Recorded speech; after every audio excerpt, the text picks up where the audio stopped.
That's the name of the plan, Morocco 2030, although it's also called Reconquest, Operation Reconquest. And this is the beginning of the famous invasion we told you about. It was never so easy for Mohammed VI to take Ceuta and Melilla. It will never be so easy. Be careful to occupy the Canary Islands and take over the Canary Islands as well. We have asked the head of state, the army, those loyal to the Spanish state, the civil guard and the national police. He has asked the head of state to intervene once and for all, because what we are going to find in Spain is going to be terrible. And this man has not turned his back. This man, on the contrary, continues to support a government, a president who is destroying our country. That cannot be accepted or tolerated. An invasion of this kind, even if it had been 10%, would have led to a break in relations. Immediately, a massive deployment of armed forces on the border, and of course, the immediate kicking out of anyone who slipped in like that. But also, not just in the heat of the moment, but boiling. That's how things have to be done, to show the enemy that you're there, that you have the will to win, and that you are certainly not intimidated. We're doing the exact opposite, but of course, let's remember those statements from the current chief of the defense staff, Admiral Lopez Calderon, when he said that the Navy was there to attract the migrant boats. Let's remember, and today I've been recalling the statements of the Moroccan Prime Minister in an interview with Egyptian television a few years ago, where the journalist asked him, "What are your interests or claims regarding Ceuta and Melilla?" And he said to her, "The issue of Ceuta and Melilla for Morocco, the matter of recovering them, is just a question of time. First, we have to guarantee our sovereignty over the Sahara. The next step will be Ceuta and Melilla." And I also have to say, I've also seen many Moroccan activists whom I follow on social media, very euphoric, talking about how what we're seeing today is a second Green March, but they called it a modern Green March, right? And I'll leave it at that. How could the Minister of the Interior, and therefore the Prime Minister, not know about it? And consequently, how could the head of state not know about it? Who are they trying to fool? They're treating us like fools, like all Spaniards are complete fools. Are we going to let them treat us like this and do nothing about it? It can't be. This causes helplessness, anger, polarization. How could we not be polarized? I'm extremely polarized against this invasion of my country. Extremely polarized. Damn Sanchez and his entire government. I'm telling you right now, without any fear of anything, defend my country. That's why we put ourselves there.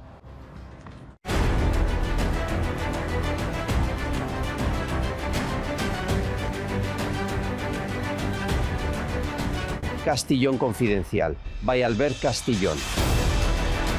Mission Insurance, sponsor de editorial of Castillón Confidencial. Bienvenidos.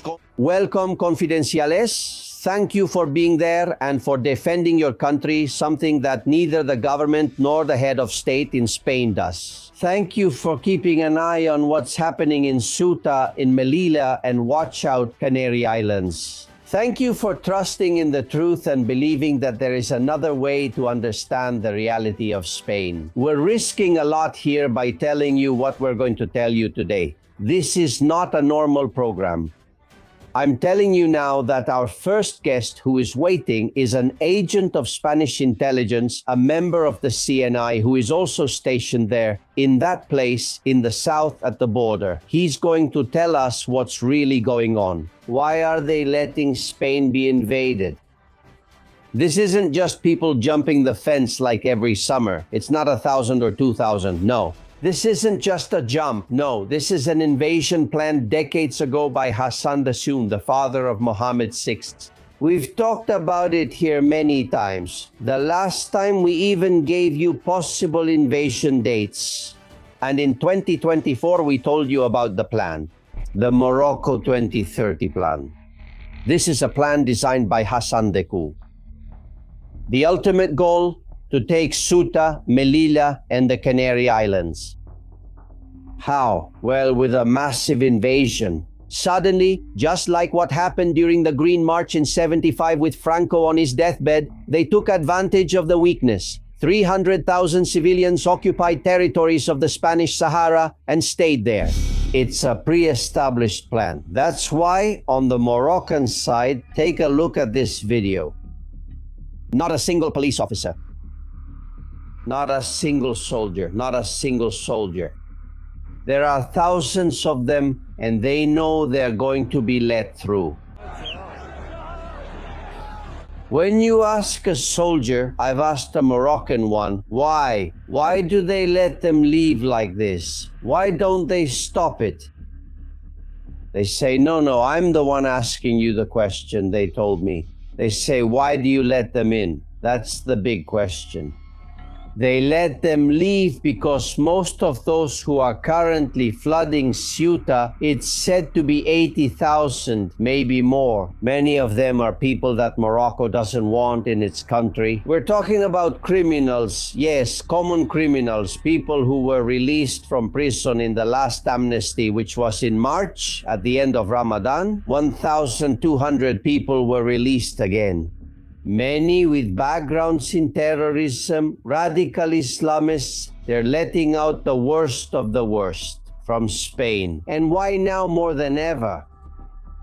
There are many reasons. The main one is that the World Cup is coming to Morocco in 2030, and they want anyone who might commit a crime to not be in their country, but in ours. That's what the plan is called, Morocco 2030, although it's also known as Reconquista, Operation Reconquista. And this is the beginning of the famous invasion we've been telling you about. It was never so easy for Mohammed VI to take over Ceuta and Melilla. It will never be so easy, mind you, to occupy the Canary Islands and take over the Canary Islands as well. When Morocco carries out an action like this, of course Spain knows about it, the CNI knows about it. We will talk to an intelligence agent in a few minutes. He will tell us the truth. They have delivered countless reports to Marlaska, to the central government, and they haven't paid any attention.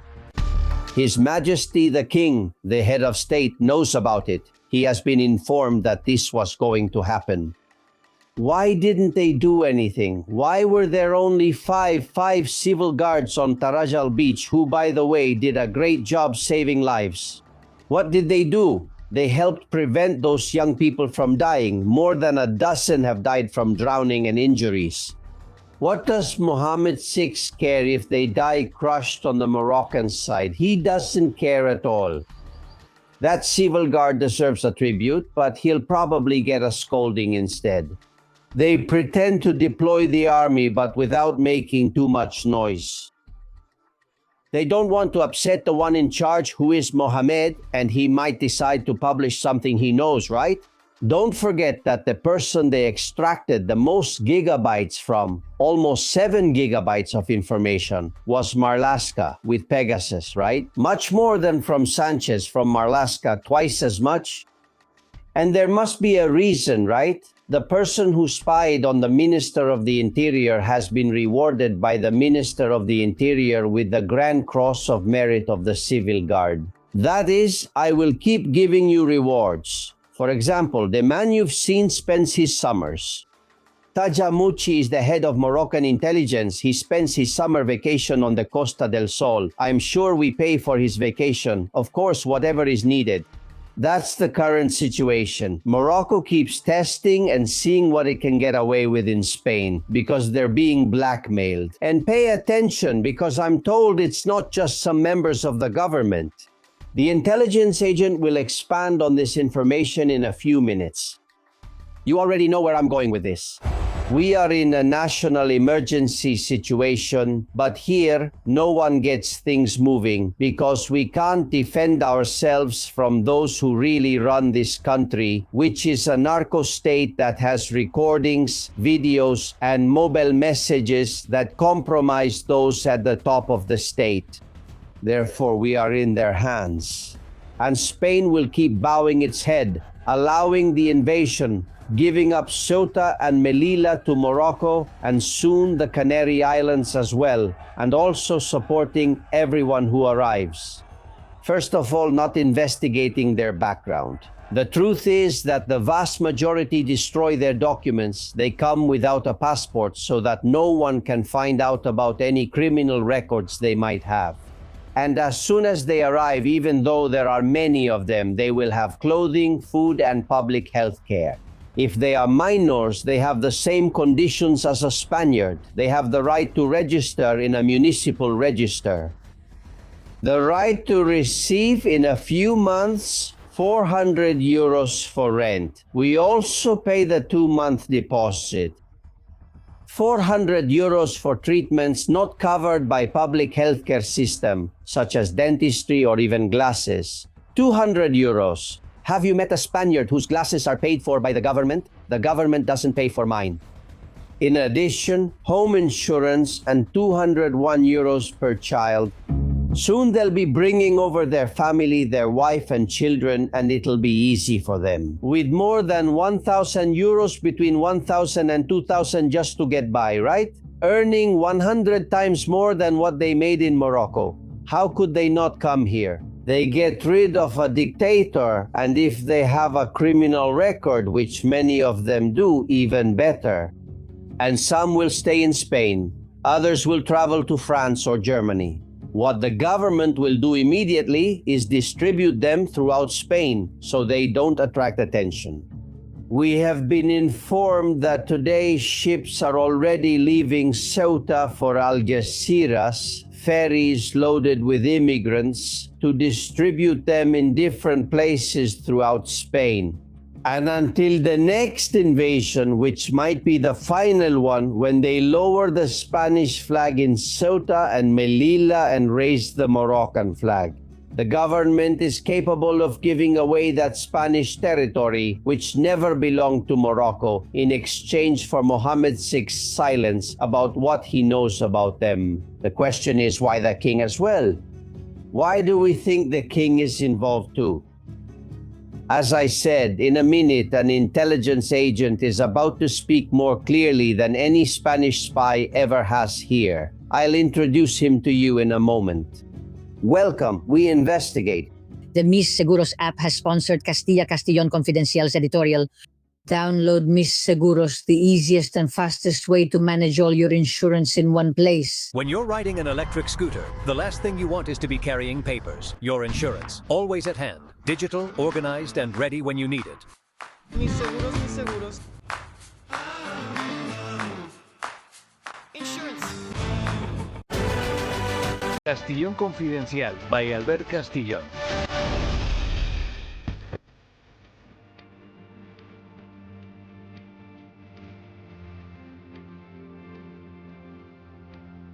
In some media, on television, the CNI was accused of not having warned about this avalanche, this invasion, which was unprecedented. Well, gentlemen, we've been telling you for years that this could happen.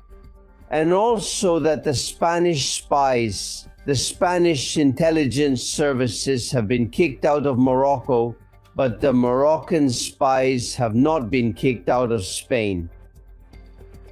As for why, they should ask Sanchez or maybe Pegasus. We have on the phone an intelligence agent from our country who is also in charge of those tasks we're talking about, illegal immigration.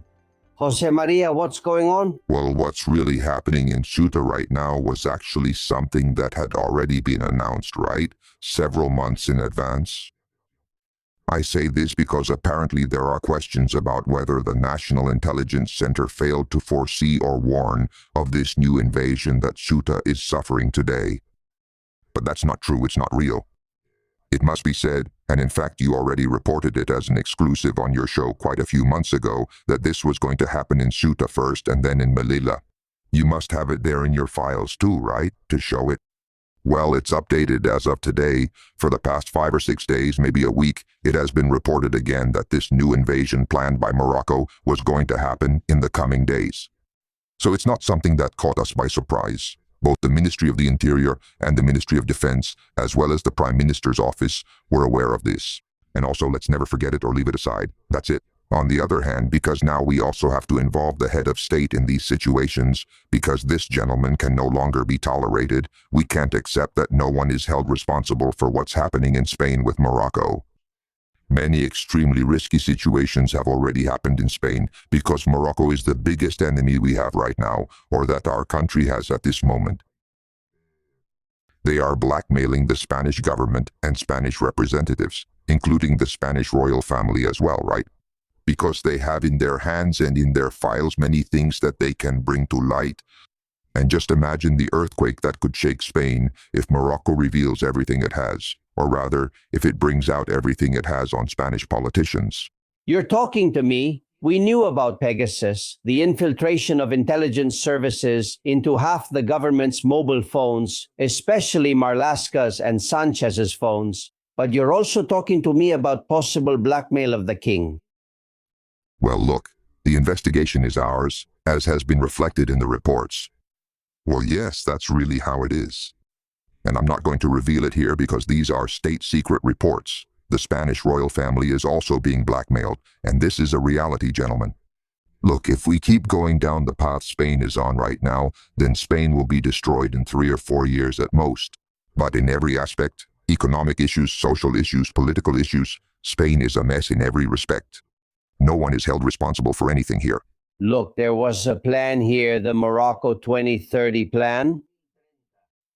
They talked about taking Ceuta and Melilla peacefully, like the Green March. Is this the beginning of that plan? Correct. Roberto, today we are seeing it in Ceuta. This is something we already warned about. It's in all the reports, both from the National Intelligence Center and to the politicians and leaders responsible for the Spanish state security forces. Well, everything that Morocco had planned is documented. In other words, this doesn't catch anyone by surprise. Around what dates did the agency, the Spanish intelligence service you belong to, deliver the first report saying that this could happen? Well, for several years now, but that report is updated continuously, daily, and every time we receive new information. Because you also know that we were expelled with the approval of the Spanish state. They expelled the agents of the National Intelligence Center from Morocco. Morocco basically does as it pleases with Spain. And these reports are not just from a few years ago. They are updated practically every day, every time we have information about what is going to happen from Morocco to Spain. In other words, this does not surprise the Spanish authorities. Not at all. They know this well enough. If they don't act, it's because they don't want to. It's because then Morocco will blackmail Spain over various matters, creating such a huge scandal that the 78 regime would be in total jeopardy. Total. So what option do we have left? Just to endure it? Because from what you're telling me, they knew it was going to happen. They haven't sent enough civil guard officers or personnel. They say the army. But anyway, this is no game. And they're already telling me about 80,000 people, which is the same as the population of Ceuta, who may be coming in or may already have come in. What can be done? What is the option? I'm going to tell you something. Let's see. Today in Ceuta. Already today. But this influx has been going on for 3 days now. The thing is, Morocco had already planned it this way for today, so they could come in en masse the way they are. There aren't even 200 civil guard officers on duty right now in Ceuta. The civil guard unions, we've already contacted them. They've made it public, and the national police, exactly the same. That is, everything is planned to enter Ceuta this way and for Morocco to take over Ceuta. What? Is that the purpose and the goal they have? How will it happen in Melilla? And what comes after? Since Melilla has been taken over, the Canary Islands will also be occupied. It was impossible, except for the work you were doing, which was brilliant. Controlling jihadists, monitoring radical Islamists. How many might have entered through that avalanche, that invasion? This is a matter of national security, isn't it? Well, look, I'm going to answer you with all the sincerity I can. Look, indeed, that's our job. Counterterrorism. Morocco has been releasing prisoners from its jails. In fact, we estimate that there may be about 25,000 to 30,000 individuals that Morocco has released from its jails. Among them, there are very dangerous criminals, but there are also terrorists Morocco has released. Do you know where all these individuals are? Well, these individuals are in Spain, gentlemen. They have been placed in Spain by the Moroccan government itself to get rid of them, so that they create a state of insecurity in Spain at the level they intend. Because, well, It's obvious that the crime that has entered Spain from Morocco, Algeria, and other African countries is leading us to a very serious problem in the daily lives and way of life of Spaniards. We're talking about ordinary Spaniards, the worker who gets up at 6, takes his child to school, and works hard to support a family. These people, these millions of Spaniards, are the ones suffering from these terrible problems we have, which are being caused by the government of Morocco. Gentlemen, the drug traffickers on the Costa del Sol and in Algeciras are all representatives of the government of Morocco. That is, they have their henchmen working, distributing drugs in Spain. Why? Because in Morocco, not a single gram of drugs moves without being controlled by that government of Morocco and by the Moroccan royal family. Gentlemen, this is the reality. This is the situation we have in Spain.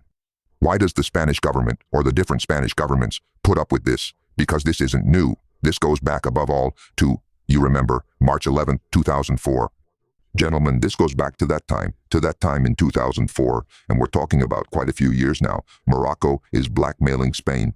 Since that year, there have been a series of incidents involving Morocco, which is outright blackmail, and they have increased their blackmail because they have new information to offer. This reveals what's really happening in Spain because it makes no sense.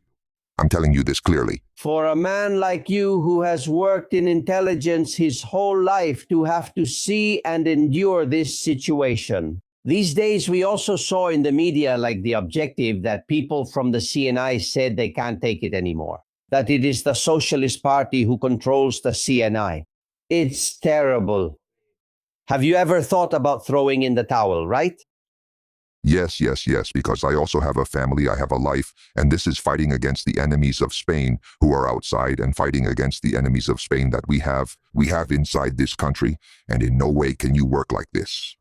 Now I can tell you and confirm it, that in the complaint that has come out these days in a media outlet by responsible people, also from the House, I can tell you that the ratio confirmed 60% or 70% at most of agents from the National Intelligence Center, that is around 3,000 or more than 3,500 people, 3,600, 3,700 signatures. I don't know the exact number. I can tell you that 60 or 70% are honest people. They are agents who work for Spain, for the Spanish state, and for the Spanish people. I certainly include myself among them. Okay, I can tell you that the rest are put in by political parties to also control the National Intelligence Center from the inside. In other words, these people, the rest, don't work for the Spanish people or for the Spanish state. They work for the politicians who put them there and for their party, and that's something that can't be tolerated.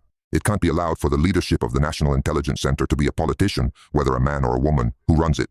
That's why there are agents with a well-established track record who should be the ones running this center and putting things in order, because that's important. The state's security forces. That's right, the Civil Guard, National Police, and especially the National Intelligence Center are crucial as they monitor external risks and dangers to Spain. And there's the risk that a country like Morocco, which is already internationally recognized for drug trafficking and is blackmailing us daily, could become the master and owner of Spain, bringing in its drugs and ruining Spain, as it is already doing in many ways and in many aspects. We're even talking about other areas now, like tourism itself, the agricultural industry, and many other aspects as well, right? Because there's a group of indigenous individuals who are threatened and blackmailed by Morocco, and the rest of the 40-something million Spaniards have to pay for it. Gentlemen, this must end in Spain once and for all, but I have to regretfully say publicly that Spain lacks a head of state. And I say it with all the anger in the world. We have asked the head of state, the army, those loyal to the Spanish state, the civil guard, and the national police. He has asked the head of state to intervene once and for all, because what we are going to find in Spain is going to be terrible. And this gentleman has not turned his back. This gentleman, on the contrary, continues to support a government, a president, who is destroying our country. And that cannot be accepted or tolerated, and we are not looking for confrontations between Spaniards at all, nor do we want there to be bloodshed among Spaniards, please, never, never. We went through that during the Spanish Civil War, and we don't want it again. But what we do want is for Spain to have a state made up of people who work for the Spanish people. And right now this isn't happening, neither politically nor from the leadership of the Spanish state. And I have to say it this way. Jose Maria, I really appreciate what you've done because I know you're risking disciplinary actions or expulsions. But like you, there is a large majority within the agency who are outraged by what is happening in Ceuta. And above all, that it was allowed to happen when you warned about it again and again over the past years. I'm not at all trying to absolve the National Intelligence Center of the responsibility others may assign to it for not preventing this kind of situation. No, that's not what I'm here for in these statements today. I'm making a statement, you see what I'm saying, warning the Spanish people about the terribly dangerous situation we have in every aspect. And what's worse, and I repeat it again today from here, remember the next will be Melilla and the Canary Islands. Don't forget that as of today. A big hug, Jose Maria. Thank you very much. Thank you all. Castillón Confidencial by Albert Castillón. Welcome to the world of Vichy Catalan, where authenticity and health go hand in hand. Here, we know how to have fun and take care of ourselves. A place to make every moment special and savor it to the fullest. Come visit the home of Vichy Catalan sparkling water. We wanted to help our children build their future by taking out several loans. Then the pandemic hit, and we ended up depending on them and our relatives. If you are in a situation of insolvency, contact us and we will tell you if you meet the requirements of the Second Chance Law. Sin Deuda Group, your second chance. Friends, most Spaniards go on vacation. Yes, but only for 1 week and with a budget of 700 euros. Very few people go away for 4 or 5 weeks besides the president, right? The truth is that 30% of Spaniards are not going to leave home due to financial difficulties. People who go to banks to ask for loans, to cover one loan with another, who use revolving credit cards, who see that moving forward is difficult. No matter what, even though debts pile up and sometimes are so big that it's hard to imagine ever paying them off. There is a law, the Second Chance Law, that can make all of this easier for you. The least known law in Spain, 6 out of 10 Spaniards don't even know it exists and keep feeling overwhelmed, mortgaging their life and peace of mind and accumulating debts. There is a company, the best in Spain, to go to court with the best, to defend your rights and to clear your debt. They have cleared more than 100 million euros in debt in just 6 years. They are debt-free. The group is seeing the phone number on the screen. You already know them. 9-108,710-9. Most of those who have debts in Spain are not wealthy people. They're not self-employed. They're salaried workers with children, families, with jobs. But even if they have a job, they can't pay all the debts they owe and end up on debtor lists, facing pressure and sometimes even threats. Turn to Sin Duda, debt-free. Group, our part is confidential.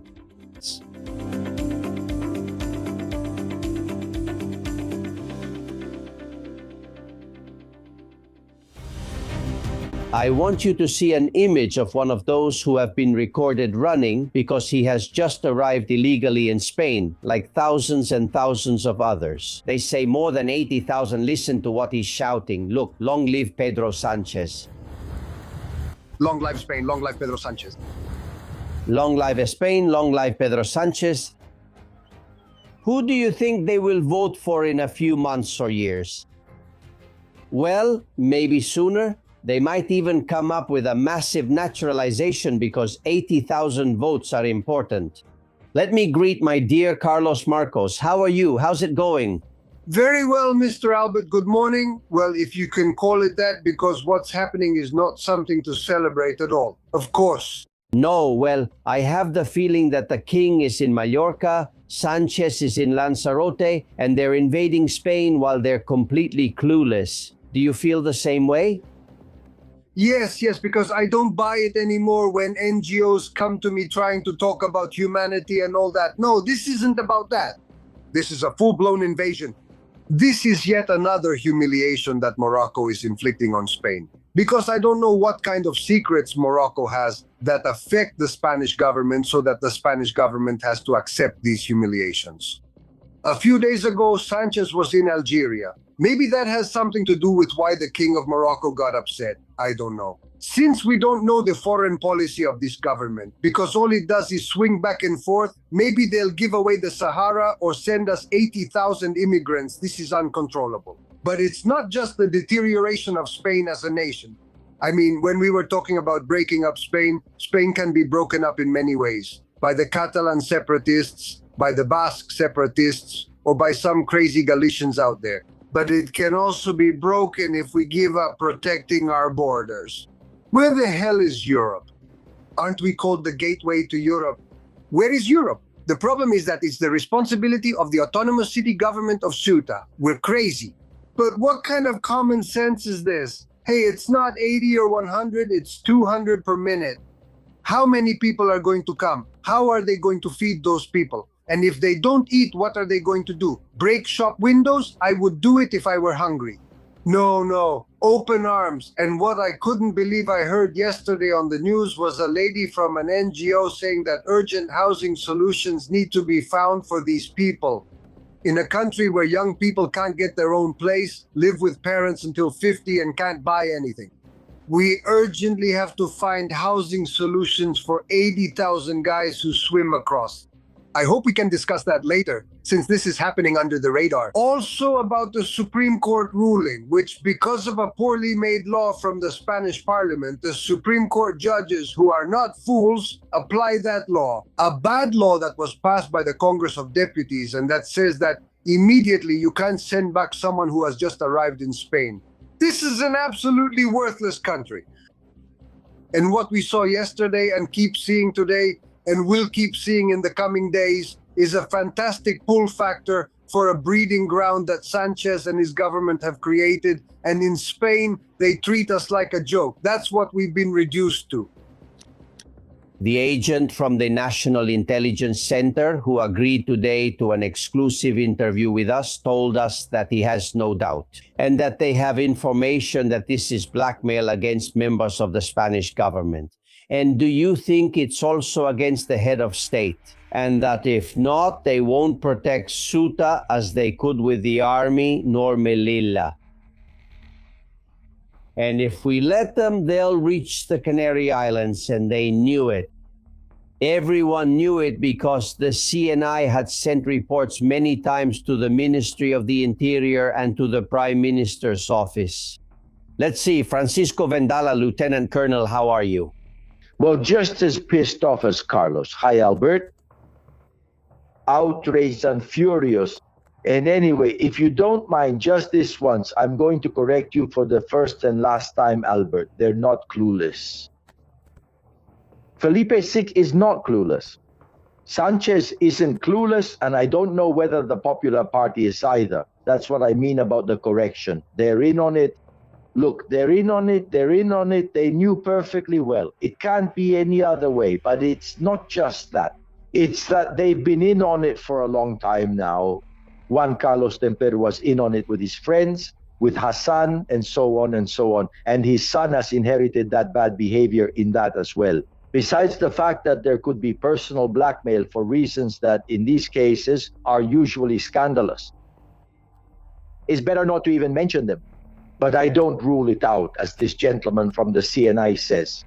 I also don't doubt that the CNI fulfilled its duty to warn, which is what the intelligence service is supposed to do. To warn, listen, this is being prepared because this isn't something that just suddenly happened, that 3 or 4 Moroccans thought of, then 200, then 1,000, and now suddenly 80,000 Moroccans just decide one afternoon to go and cross into Ceuta. No.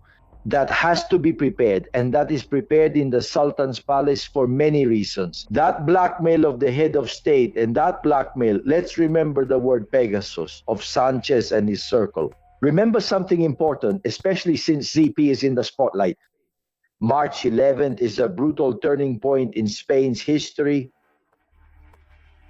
It's a watershed moment that we still don't want to acknowledge. March 11th is tied to ZP. ZP is now in the spotlight, and we already know why. everything comes together in an invasion, as Carlos has rightly said. This is an invasion of Spain, of its borders. The population of Ceuta has entered. Juan Carlos Duran already told the Americans that it would be very easy to hand over Ceuta because the Spanish population there is smaller. The thing is, Ceuta has become Moroccanized because the same policy as the English was not followed. With us in Gibraltar they don't serve you, you don't give birth there. Spaniards can't buy property. There isn't a single Spaniard there, only English people. We've done the opposite in Ceuta and Melilla, and now we're paying for it even more. The most important thing is what Carlos said. We are witnessing proof of the treason against the nation by our leaders, starting with the head of state who are involved, Pedro Sanchez, the Socialist Party, and its allies who are involved, the Popular Party, messing around at the very least, and therefore complicit, also involved. And from there on down, quite a few others. And for me, I want to add something else. The armed forces don't need an order that isn't going to come. Maybe now they'll put on a show. They'll bring out 3.5 legionnaires if they want to. They're not invading our borders. It doesn't matter who they are. They're guys who are 23, 24 years old. Now, women and children can come in, but people of military age have been coming in en masse. That's being ordered by the Sultan. The Sultan controls everything in Morocco. And another important thing I want to point out, and if you want, we can talk more about it later. The United States, Trump said it, Spain is going to find out. Well, we're already finding out. The United States has been behind Morocco against us since 1950, 1957. 1957. They were behind the Green March. They were behind the Perejil Island incident. They're behind Ceuta and Melilla. And watch out, they're already behind the Canary Islands. We'll talk later briefly about the roadmap for defense cooperation 2026-2036. We have no idea here about what they just signed. It's against us. And they're already targeting the Canary Islands because, as we see with Ceuta and Melilla, they already know that when I want to get involved, I'll take it from you. As you can see, that's what I'm doing right now. I knew it, and I'm with you. You're right. The head of state, the king, the government, Donald Trump was informed. He surely gave his permission, for sure. And this is the result. I want you to see from Castillejos, on Moroccan soil, the madness that's happening on the Castillejos promenade. There are people running.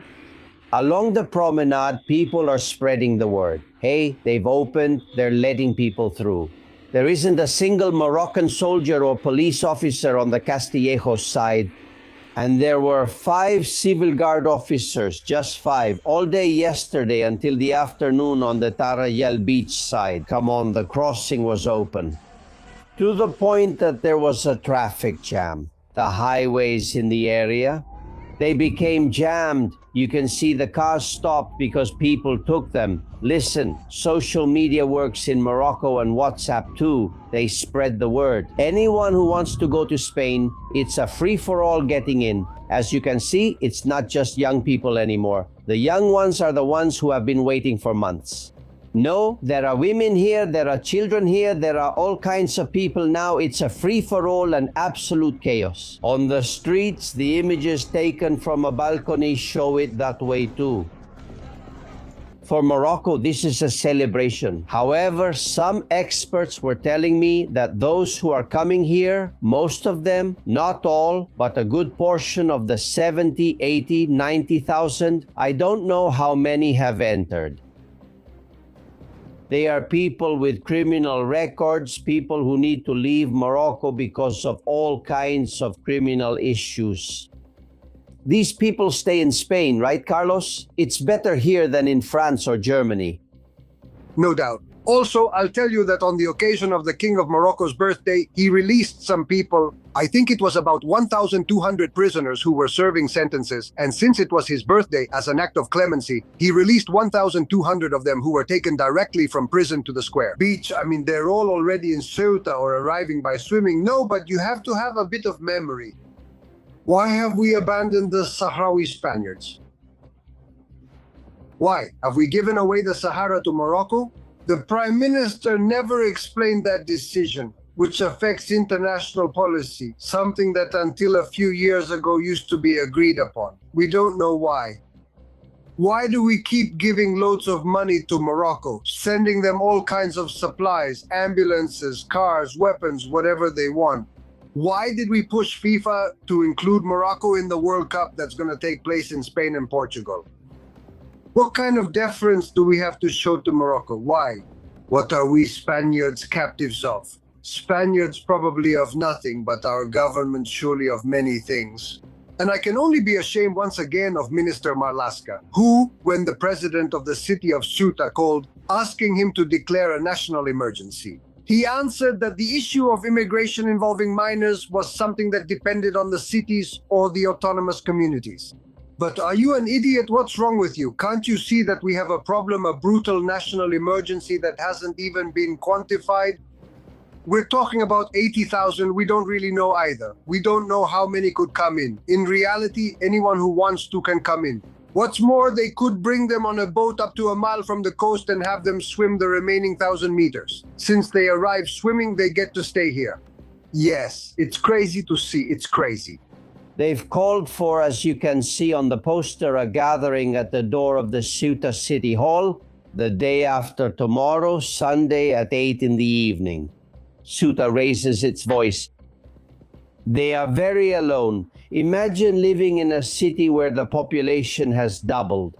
These people sleep, urinate, defecate, live on the street. There's no food. Don't forget, the plan is to start sending them to the mainland starting today. There are already ferries on their way to Algeciras. What for? So they can be distributed, and it looks like the problem is smaller. Get an idea of the scale of what we're talking about. They said this is like in 2021. No, not at all. This is 10 or 20 times what happened in 2021. Look at this image from the sea. A civil guard boat took this image. That whole line you see on the right are people heading to the fence to cross it comfortably without getting wet. They don't even jump into the sea anymore. They walk through it. The image is scary. They'll say this is peaceful, but if I were a resident of Ceuta, tonight I wouldn't let my children go out for a walk anywhere.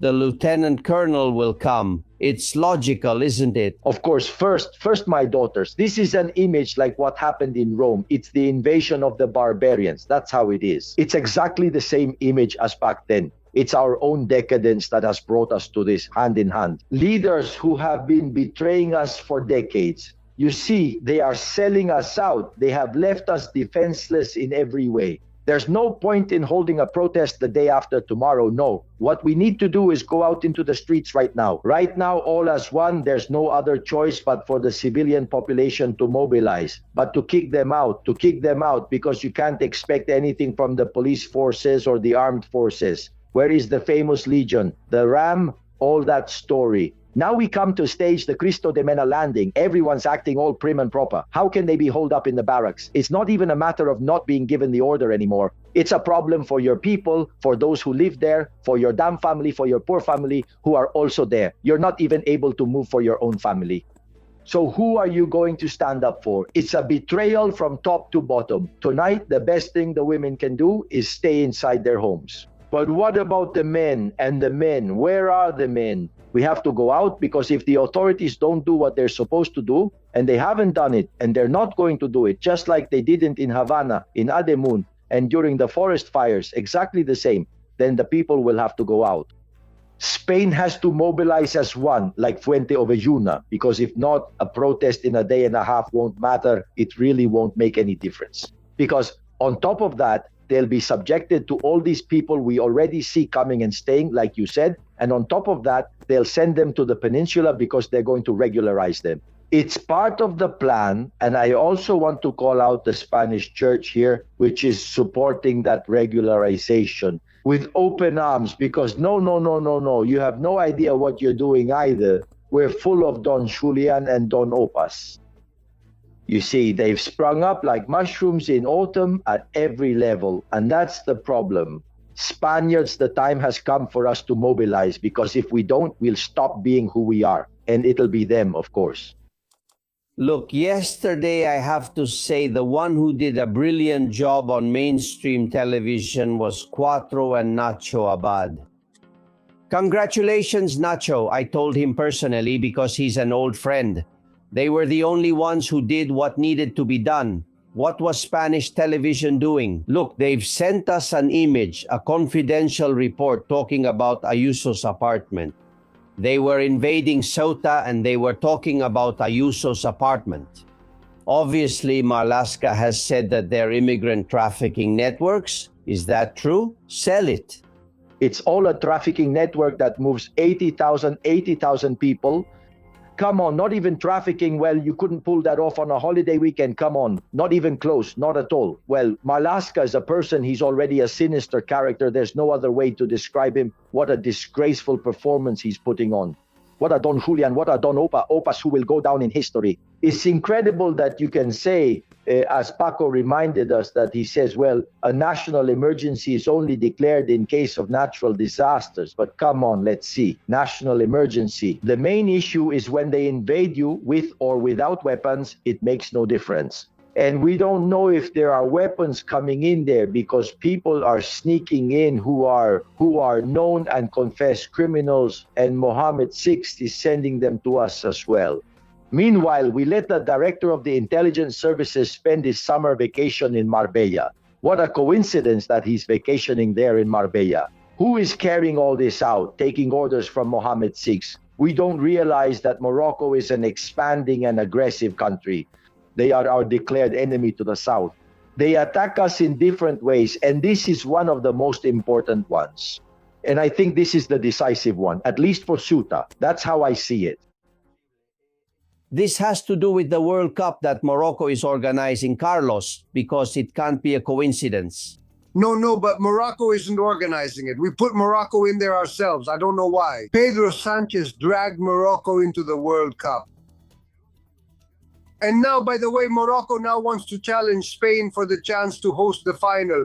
But look, we speak for very intelligent people here. The people who follow us are people with good judgment, and they come to our channel because they want to hear news without filters. And since they're so intelligent, I'm going to ask you a question. They'll know how to interpret it perfectly. How many are expected to arrive in Ceuta? 80,000, possibly more. Okay. How many have entered Gibraltar? None. Not a single one. Not a single one. Of course, ergo, by common sense, what leniency is Spain showing that the United Kingdom is obviously not providing? Why don't they enter Gibraltar? It's close to them, they could do it too. But there they know they're not welcome. There they know their borders are protected. There they know there's a government policy that has even restricted immigration in the British Isles themselves, right? Not in Spain. In Spain, we're the fools under Pedro Sanchez and his disgraceful mafia-like government. They've given free rein to any African who wants to come from wherever they come from to enter Spain. We'll find them housing solutions, food, and a little allowance so they can go to a nightclub on the weekend. That's the puppet Spain of Valle Inclán that we've created. It's a national farce. Besides being a national emergency, it's a national farce. They're laughing at us. And the Europeans, those who say we're all Europeans, where the hell are they? How are they helping us? Put all these people who come by bus and drop them off in Brussels to see what housing solution they give them. But nobody has the guts to do that. Let me greet a guest. I wanted him to be here today because he knows perfectly well how Morocco operates. He is a Sahrawi journalist. Taleb Palisalen, welcome. How are you? Thank you very much. It's a pleasure to be with you once again. It's a pleasure to have you with us. Hey, there's a saying that Morocco always tells the countries where it ends up invading or where its immigrant population enters. What is that saying? Well, I think we have, and there's something that I believe people, whether intentionally or not, don't quite understand, and that's that Morocco, the Moroccan regime, is based on an expansionist policy. It's one of the few countries in the world that doesn't define a fixed border in its constitution, but instead talks about a true border. And Morocco is a country, and this has also been its long-term strategy and approach, that is very patient and instrumentalizes absolutely everything, even pushing the limits, or even crossing into some mafia-like methods to achieve those borders. Their claims are not only about Western Sahara, Algeria, or Mauritania, but also about Spain, starting with Ceuta and Melilla and ending with the Canary Islands, right? So I think what we're seeing is simply the use of immigration, of migrants, as a tool for political pressure, but also as a form of hybrid warfare. And we're not being conspiracy theorists here. This isn't a statement I'm making as a Sahrawi, but for the first time in history, this was condemned by the European Parliament in 2021. And the condemnation literally said that the Moroccan regime uses immigration as a hostile tool against its neighbors. Yes, deep down, when you talk to a Moroccan soldier, and we've all done it at some point, you ask them, why do you invade? Why do you enter Spain? And he says, man, because you let us, because you let us. Earlier, Carlos Marcos asked a question about the Sahrawis. Go ahead, ask it. I was asking out loud why Spain abandoned the Sahrawi Spaniards and why Spain gave the Sahara to Morocco. What reason could a state like ours have to betray our Sahrawi compatriots and on top of that, give the territory to Morocco? Thank you. Well, I think that we could go into a deep analysis, but I think what we need to understand, and it's what I have always defended, because we also find ourselves at a time where, unfortunately, international law, justice, and the Sahrawi people's right to independence, that historical connection it has with Spain. Let's remember that the Sahara was a Spanish province, the 53rd province. I won't go into the details of the abandonment, Franco's death, the pressures from the United States, from France, and so on, what was done at that time. But what I do keep pointing out, because I believe it could pose a real danger to Spain, to its territorial integrity, it's the concession that Pedro Sanchez made in 2022 when he recognized Morocco's position that the Sahara should have a kind of autonomy, but under Moroccan sovereignty. I believe that Pedro Sanchez paved the way for Moroccan expansionism there, and I have no doubt that just as he gave up Western Sahara, Morocco will claim Ceuta and Melilla and will use every tool they have in their hands, whether it's buying off people, direct or indirect blackmail through espionage with Pegasus, or things like what we're seeing today, which is immigration. That's why I have always said that the fact that Sanchez handed over Western Sahara 50 years later, well, beyond that, it's not only an attack against international law, it's also an attack against strategic interests and the unity and territorial integrity, including Spain's, because it is feeding that expansionist beast, which is the Moroccan regime that also claims Spanish territory. Right? I mean, this is the first step. We've talked a lot here about that Morocco 2030 plan or reconquest that exists, which Spanish intelligence. We interviewed a member of it a moment ago. They've delivered countless reports explaining it to the ministry, and they've been ignored. We are witnessing the first step towards eventually occupying Ceuta and Melilla and then turning their attention to the Canary Islands. That's how it is. I have no doubts at all. Something happened here and nobody talked about it. But in 2018, the Moroccan parliament voted by majority for a maritime delimitation, according to them, not approved, obviously, by the United Nations and let alone by Spain, where they included Canary Islands waters, including Mount Tropic, which is where, well, there are large deposits and important resources and minerals. That was the first step. Then, little by little, they have been using different forms of blackmail. Let's remember, and I've been bringing this up today, the statements of the Moroccan prime minister in an interview with Egyptian television a few years ago, where the journalist asked him, what are your interests or claims regarding Ceuta and Melilla? And he said the issue of Ceuta and Melilla for Morocco, recovering them is only a matter of time. First, we have to guarantee our sovereignty over Western Sahara. The next step will be Ceuta and Melilla. We are seeing that not long ago, well, they named a highway after Trump. The route linking Morocco to southern Western Sahara is clearly backed by the United States and Israel, who recognize Western Sahara as Moroccan. So maybe Morocco has already understood that it has some support or legitimacy, at least in terms of international support, regarding the issue of Western Sahara. And with what we're seeing, as you rightly pointed out, they're taking steps toward what they call recovering Ceuta and Melilla, which is nothing less than an invasion.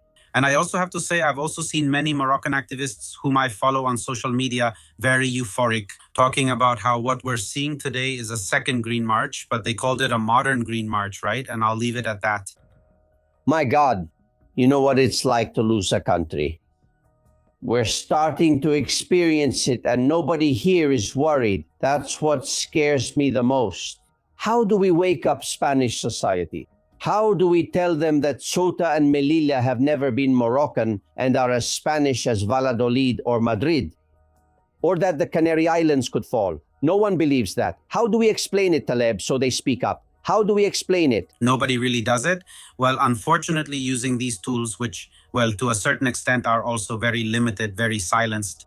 Earlier, I was reflecting, I've been living in Spain for a long time. I wrote about it on Twitter. I've been living in Spain for a long time. And well, I was following Moroccan media close to the regime and seeing the true scale and seriousness of what was happening. They were broadcasting live how thousands of people were crossing the border. It was literally an invasion, wasn't it? Flipping through Spanish TV, I saw every program discussing that, plus the apartment, the restaurant, and whether he ate with or without salt. So, well, I realized then that absolutely everything is controlled. Not just Moncloa, not just the Ministry of Foreign Affairs, where there is someone who is completely pro-Moroccan, which has been more than proven, but also, unfortunately, the media, which are the main tool to awaken the population.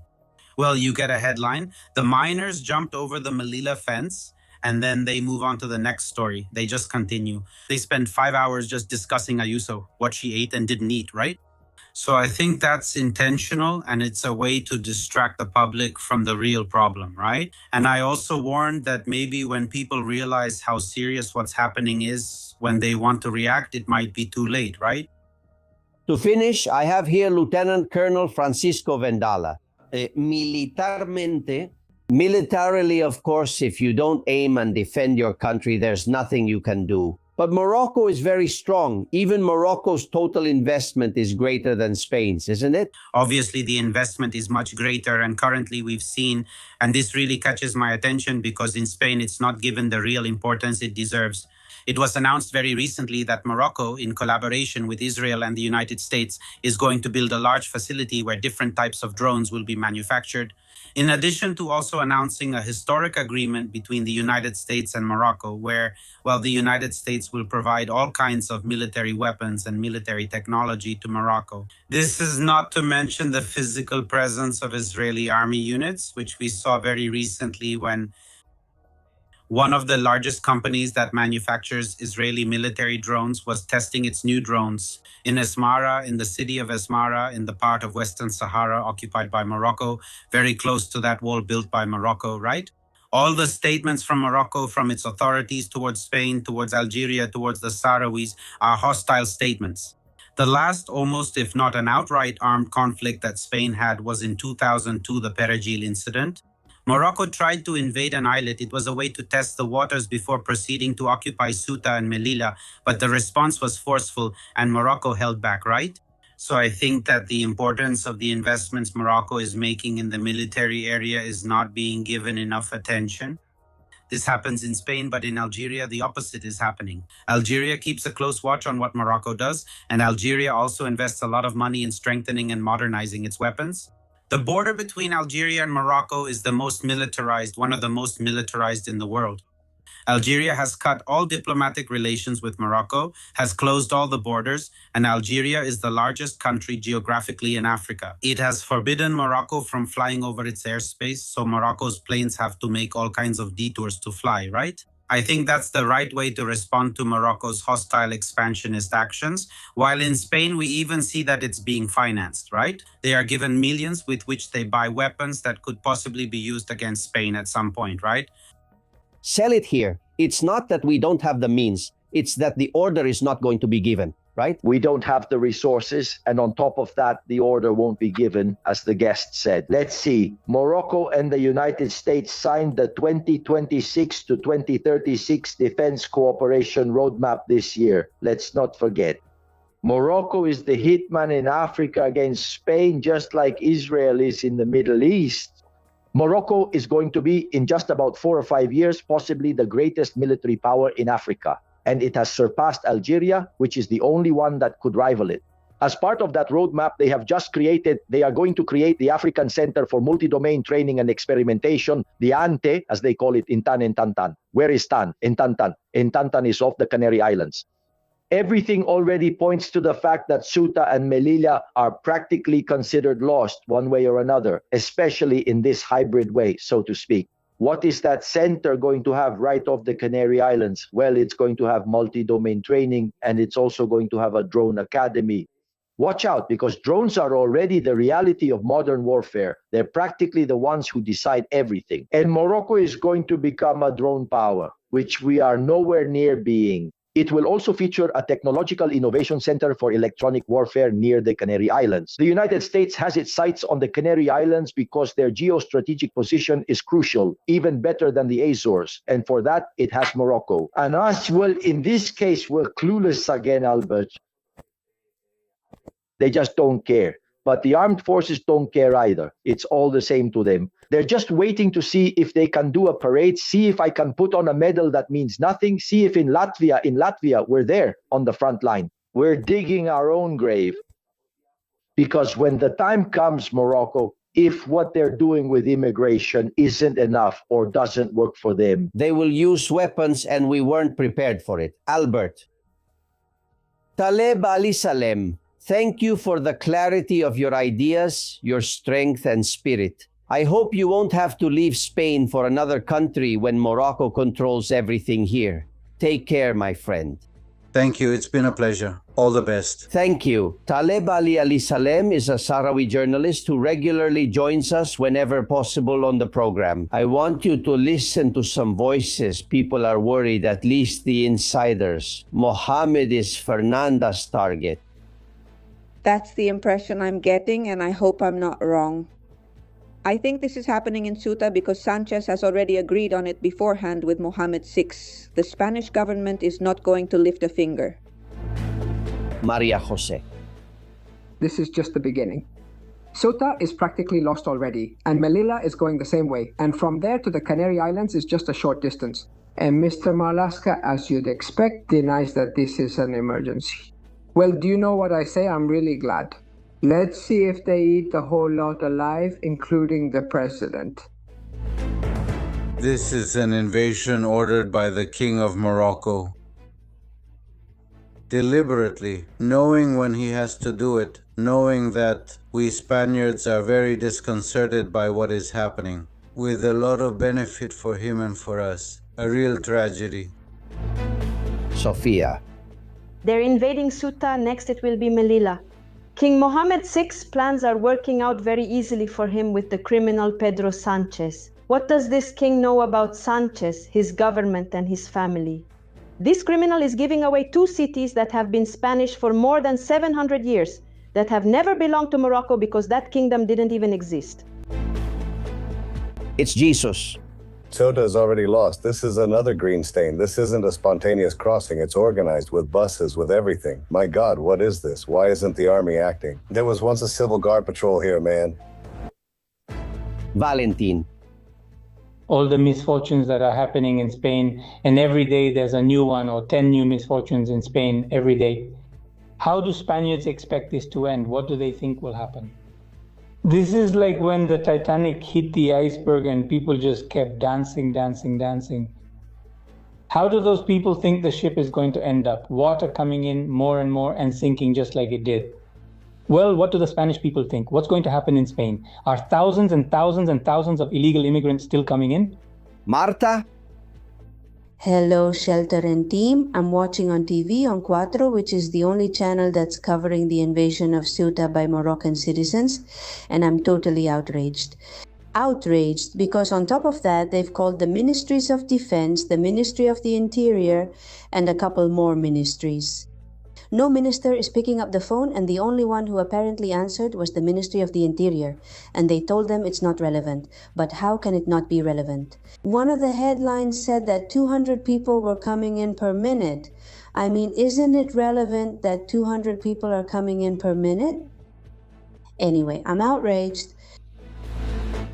You've already seen this image, but I want you to look at it again. This image of the invasion shows the reality of what's happening. And they say it's not relevant. Carlos, they know it, right? Everyone knew it. That's the only way to explain why no ministry gives an explanation why Sanchez shows up 3 hours later, just a quick phone call to the president of the autonomous city. They knew it, didn't they? How could they not know when they saw it? We all knew it after all. Unfortunately, this doesn't catch us by surprise. We were shocked by the images from 2 years ago when there was an avalanche that compared to what happened yesterday was child's play. Yesterday's events were truly outrageous, but one has to wonder, what international support does Morocco have to dare to attack the sovereignty of a European country like this? The United States. What is Spain's relationship with the US? Catastrophic. The Spanish president spends his time humiliating Trump, insulting him, mistreating him, ridiculing him as much as he can. What other support does Morocco have? Israel. What kind of relationship does Spain have with Israel? A disaster. Hamas congratulates us for our actions. A terrorist group congratulates us, and the government boasts about that praise. But this is crazy. How can we provoke Morocco a little bit? Let's go to Algeria. Fantastic. Why? Because Algeria has us by the balls. Why? Because with the problem of the oil crisis, Algeria was about to turn off the tap. And if they turn off the tap, not even the gas we keep buying from Putin gets here. In other words, nothing gets here. I mean, the foreign policy of Pedro Sanchez's mafia-like government has a lot to do with it. With the total and absolute disregard Morocco shows toward us Spaniards. Listen to what I'm telling you. Here, 80,000 have come in. If 5 guys on a pleasure boat land on the Moroccan coast, in 3 minutes there are 10 Moroccan patrols surrounding the boat, the Spanish vessel. In 10 minutes. It's clear that without the determined support of the Moroccan government, this avalanche couldn't have been imagined. But since in the CNI we have people who know how to read and write, it's clear that they had to detect a campaign that through social media and WhatsApp was creating a pull factor. Let's go to Spain. There are open doors. It's a free-for-all. How could the Minister of the Interior not know about it? Consequently, how could the Prime Minister not know about it? And consequently, how could the head of state not know about it? Who are they trying to fool? They're taking us for fools, but they're treating all Spaniards like complete fools. And that's enough. We have to put our foot down because we're losing Spain. We're losing Spain, our history, our past, our present, our future, everything. We're a bunch of savages who are going to be run by, God knows, some Moroccan who decides to start a party in Spain and even ends up winning the elections. Yes, and I repeat the footage because now the second war begins, the disinformation war. You're seeing aerial footage of the tens of thousands of people. All right, the civil guard says what they've been forced to say, forgive me, that in the last few hours only 5,000 people have entered Ceuta. 5,000. How can they say 5,000 when we've seen footage of 200 per minute and you don't even need to count them?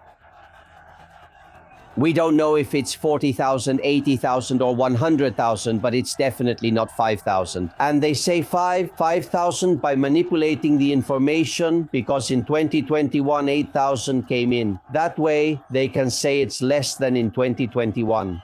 It's all part of that manipulation game. It's the absurd move they'll try to pull starting today. Let's hear more opinions. Fernando.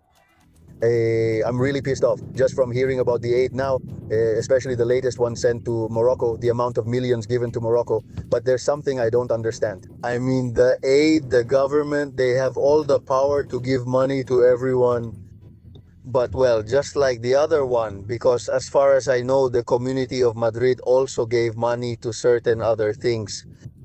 This is decided only by the current government. I mean, now, for example, the opposition parties PP and Vox can't ask the Spanish government for explanations about that money. Let's see, Carlos? They can ask for explanations, but they won't get them. There are budget transfers here. We're in a country that doesn't have budgets. 3 years ago, it was enough for 4, and as a result, the government moves some funds and others by royal decree and puts everything under the umbrella of international cooperation.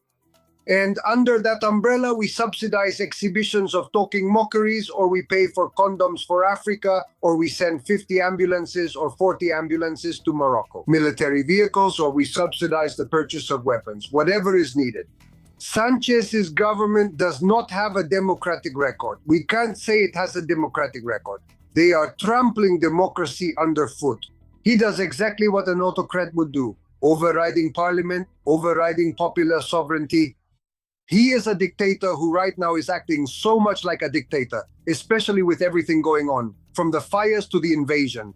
He goes on vacation to the Canary Islands to La Mareta, which we also pay for. It's crazy. I don't know. And don't forget that every loan we give to Morocco, they never pay it back. And we believe it's the price of blackmail, not a selfless aid. Venda, listen to this woman. Her name is Victoria, because that's important too. The Moroccans obey Mohammed VI. Wherever they are, even if they're here in Spain, if Mohammed says this, that's what gets done. If Mohammed says something else, that's what gets done. That's how it is.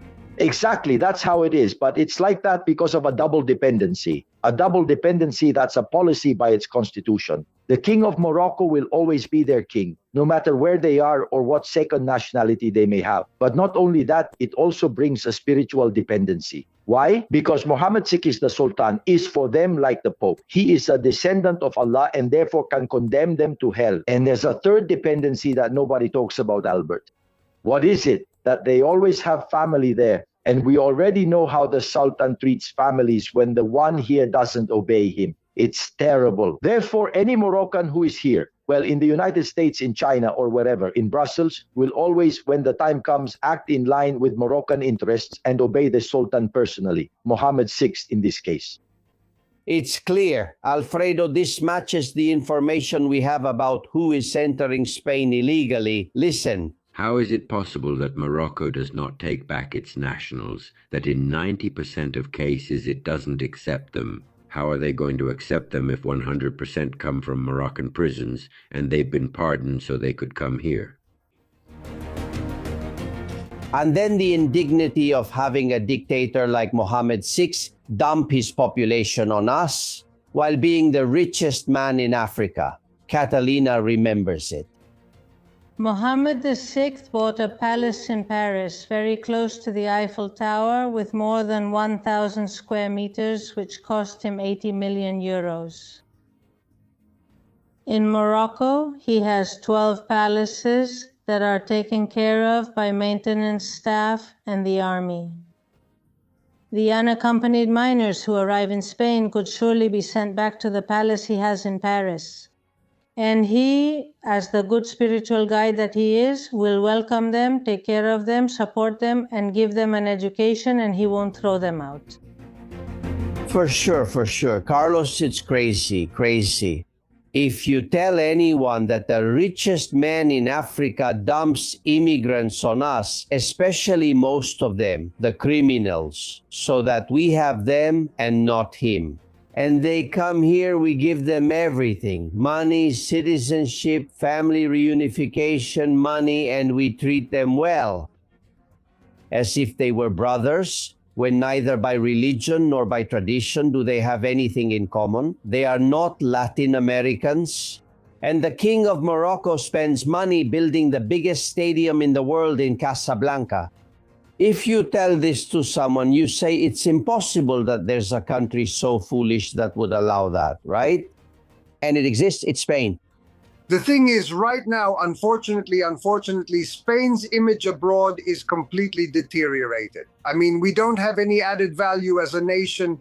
We're not a united nation that stands together, that links arms to fight against adversaries, against hardships. No, it's a broken country.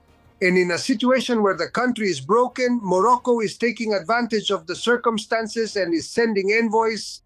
He's not sending people to migrate. Also, let's stop calling them unaccompanied minors. From what I saw, maybe 3 were minors, but the rest were strong men, maybe 70,000. They could be between 30 and 40 years old, nothing about them being minors.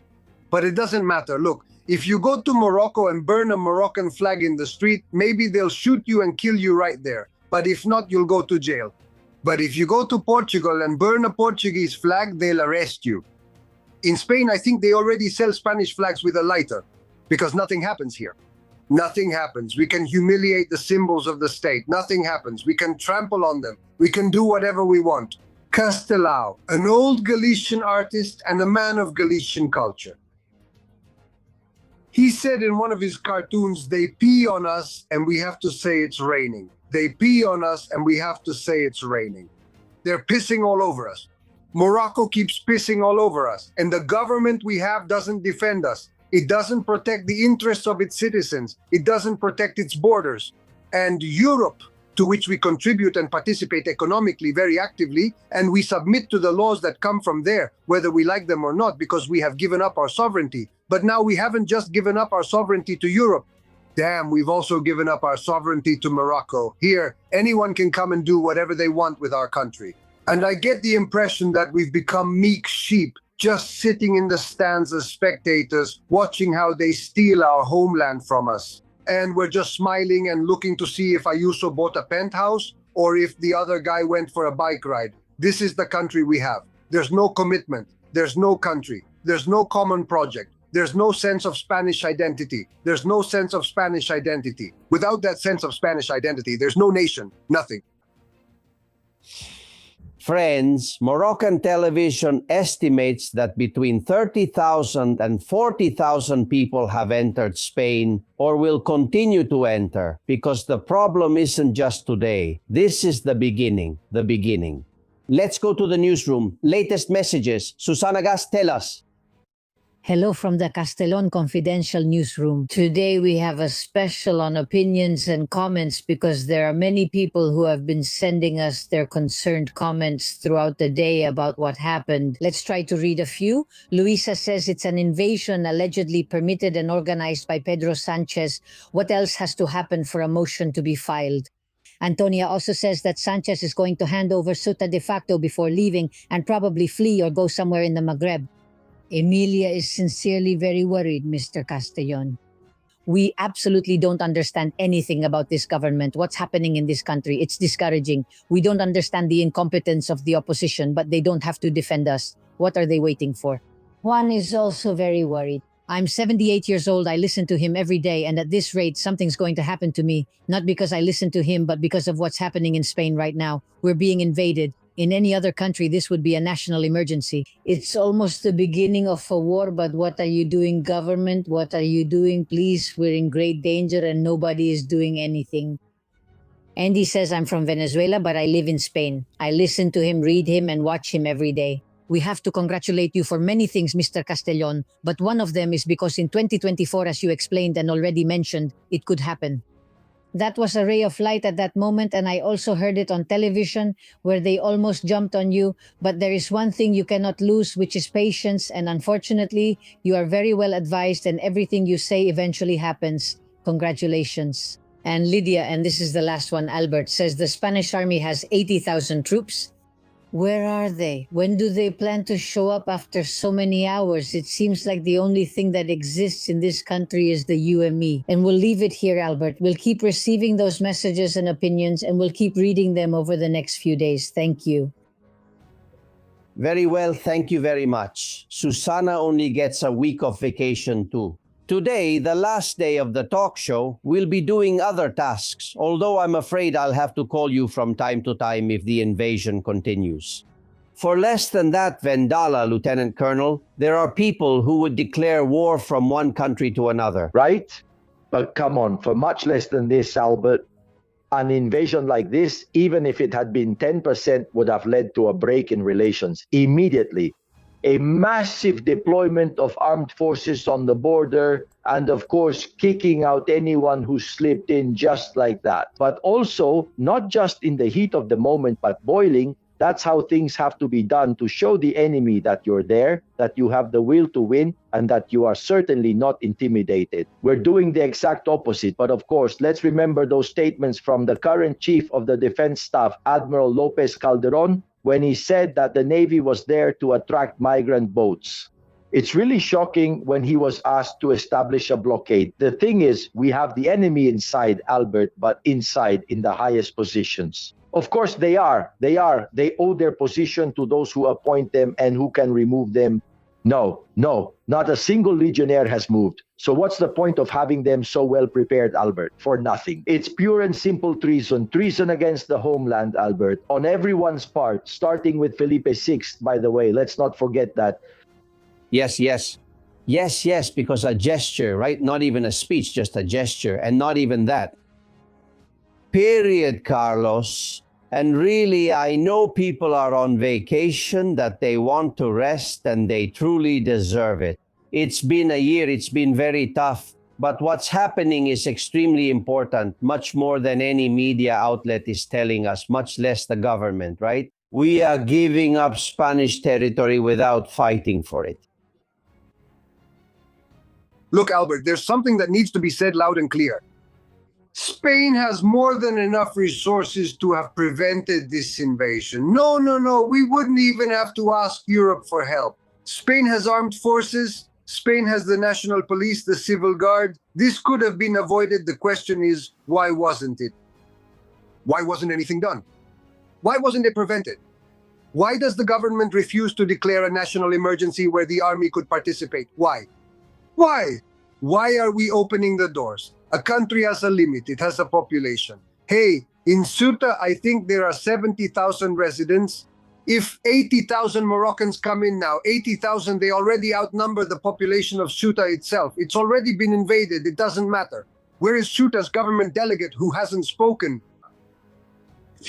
Where is the commitment? I mean, we're not going to do anything. We're going to let them treat us like this and do nothing.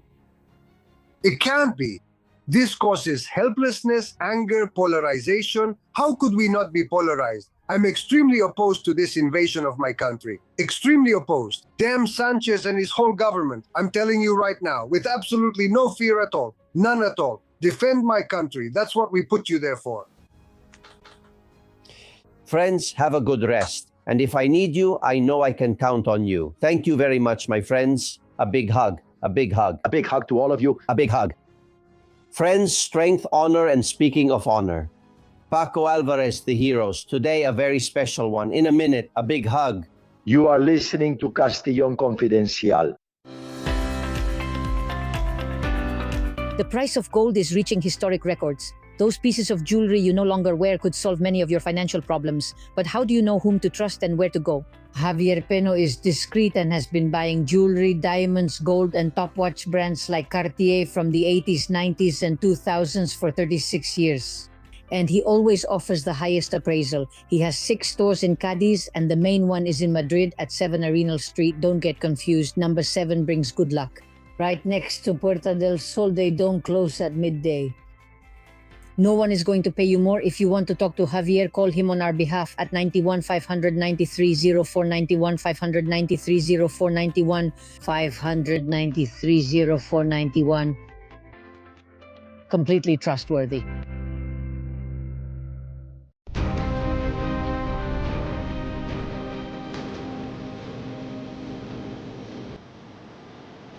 Gentlemen, every week we discover heroes we never imagined were Spanish or from Latin America and whom we should all remember. They should teach their names in schools and show their pictures. Today, get ready, because the inventor of something you surely use every day, you don't know he was from a town in Cantabria.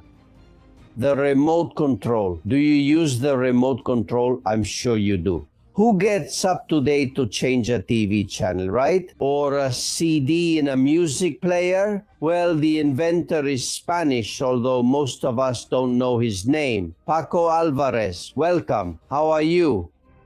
How are you? Well, I'm delighted to be here to talk about Leonardo Torres Quevedo, our Leonardo, an inventor of many things, including the remote control.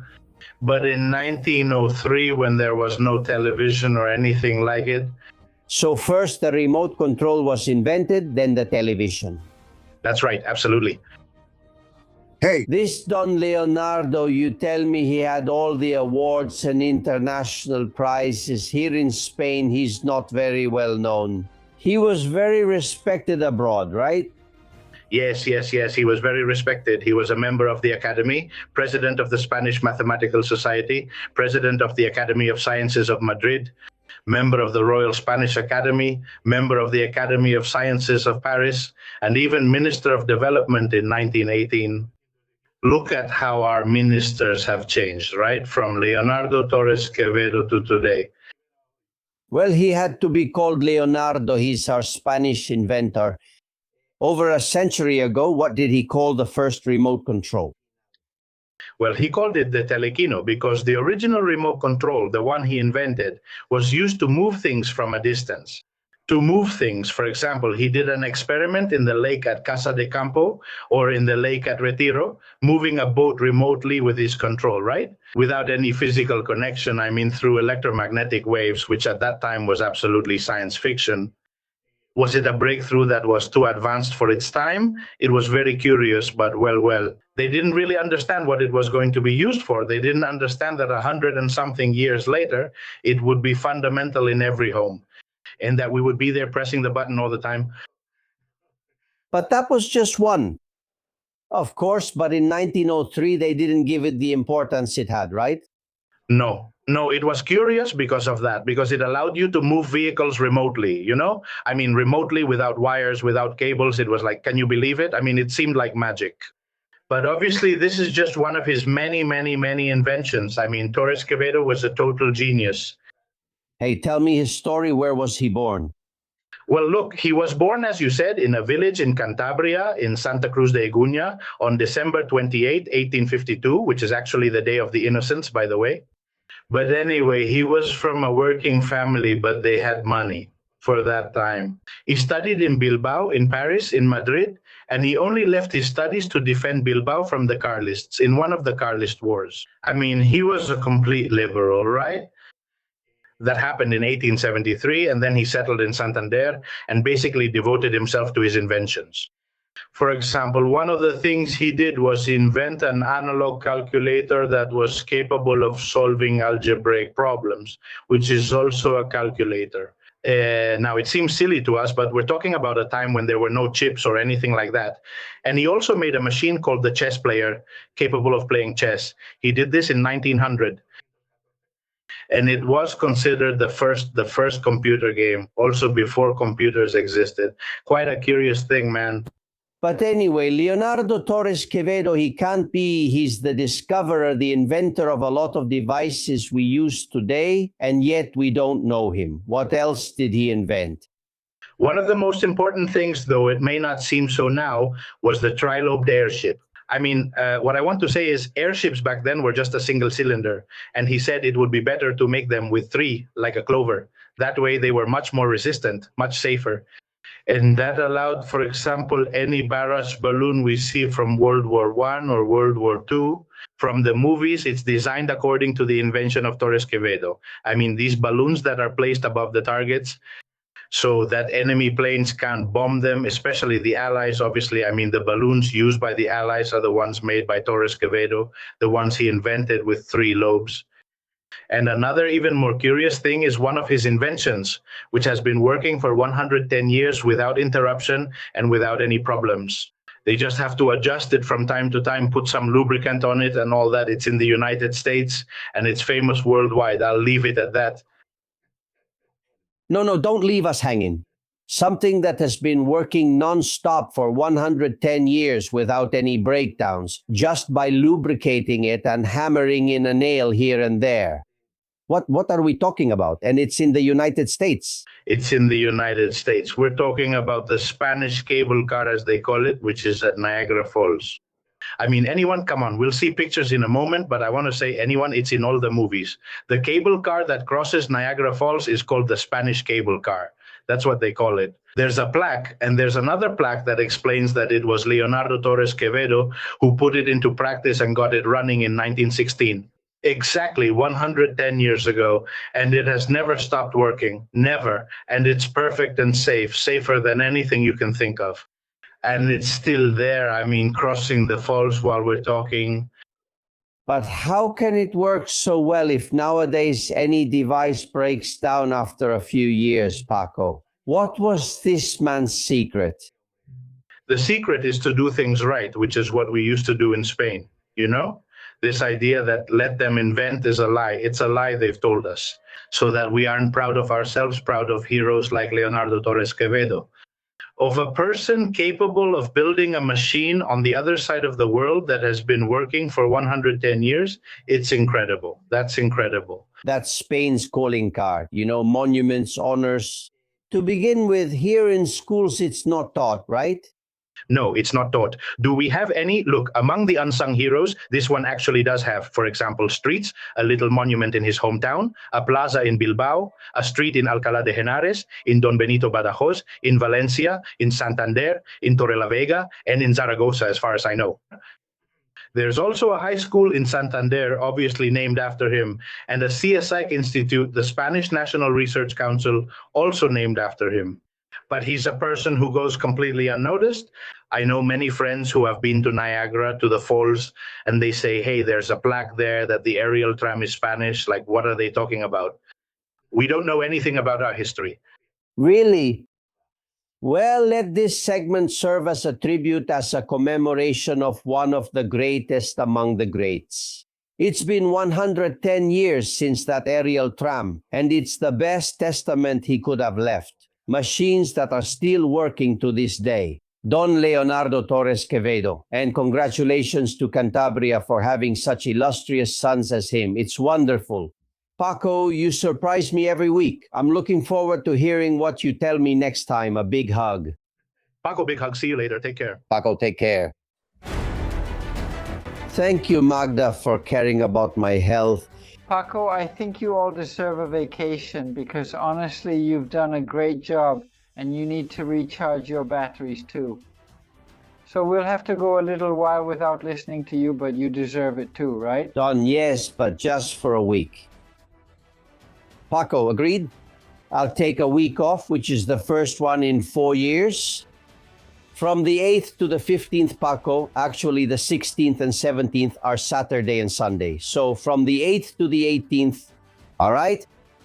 All right, but no more, because with everything that's happening in Ceuta, I'm not going to do like Sanchez and just go to the beach without a care. Paco, I think we have more responsibility than the government, than the king who's in Mallorca, and than many others.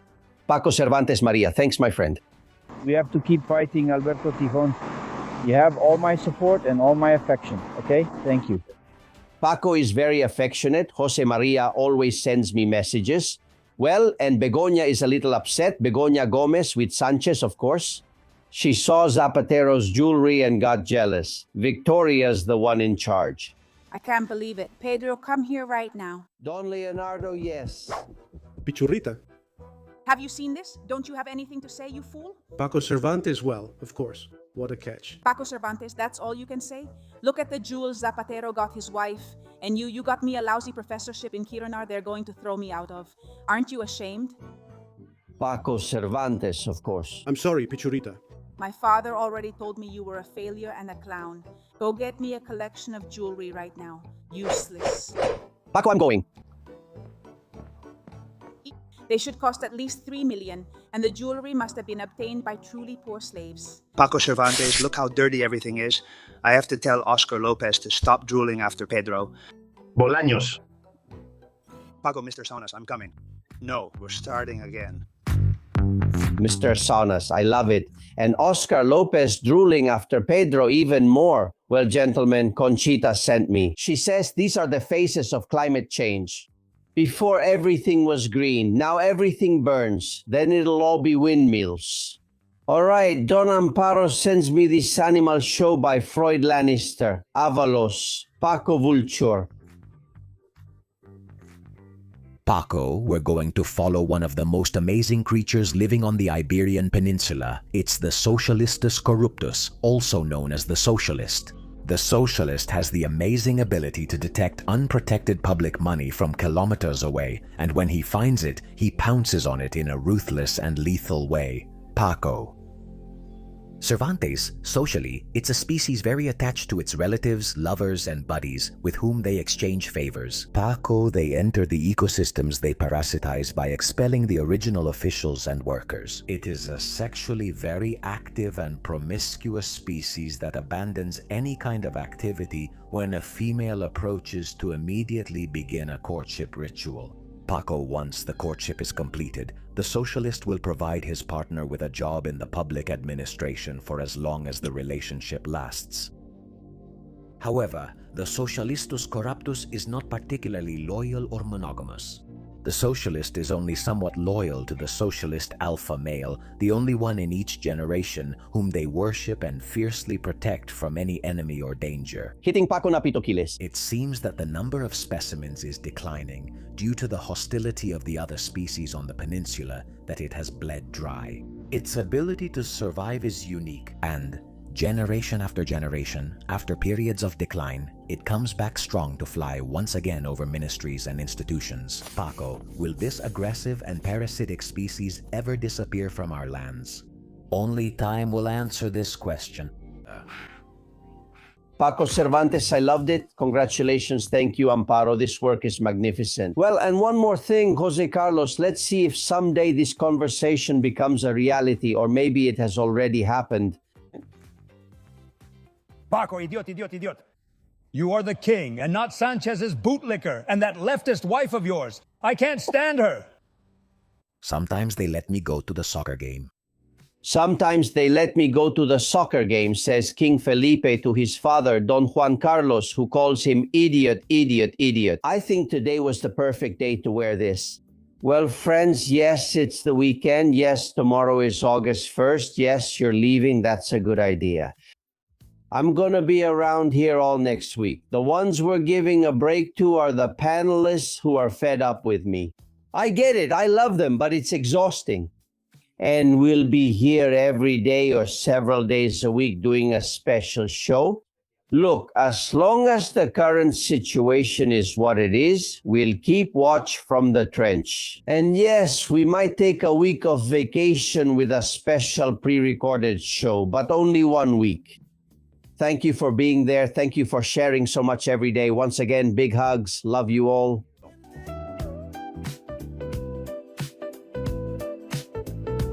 You know it and I know it. We are confidential, you are confidential, I am confidential. All confidential. All confidential, but shh, only for open minds. Thank you. And for people who are awake. From the trenches, the bullets whistle and there's no way out. To get out there, here freedom has wings of wax. Albert Castellon, Susanna Gash, you girls, nor I, nor anyone else. Thank you very much, thank you.